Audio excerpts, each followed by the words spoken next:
మినపవడల్ని ఒక్కసారి ఇలా ట్రై చేసి చూడండి. తిన్నాక ఆహా అనాల్సిందే.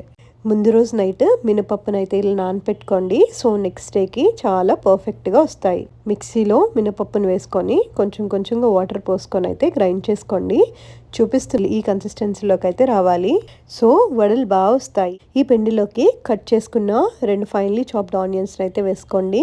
2 టీ స్పూన్ల జీలకర్ర, అలాగే ఒక పావు టీ స్పూన్ అయితే వంట సోడాను అయితే వేసుకోవాలి. క్రిస్పీగా రావడానికి మెయిన్ ఇంగ్రీడియంట్ ఇదే. 5 టేబుల్ స్పూన్లు బాంబే రవ్వ, 1 టేబుల్ స్పూన్ ఉప్పు అయితే వేసుకొని ఇలా బాగా మిక్స్ చేసుకోవాలి. డీప్ ఫ్రైకి తగ్గట్టుగా ఆయిల్ అయితే కడాయిలో వేసుకొని అది ఇలా బాగా బాయిల్ అయ్యాక పిండి చేతికి అంటుకోకుండా వాటర్తో తడుపుకుంటూ ఇలా వడలు అయితే వేసేసుకోవడమే. బ్రౌన్ కలర్గా వచ్చేంత వరకు అయితే బాగా నీట్గా ఫ్రై చేసుకోవాలి. ఇలా ఆయిల్ని నీట్గా డ్రైన్ చేసుకొని సర్వ్ చేసేసుకోవడమే. అంతే, ఎంతో క్రంచీగా ఉండే మినపగారెలు ready. Thanks for watching. Bye.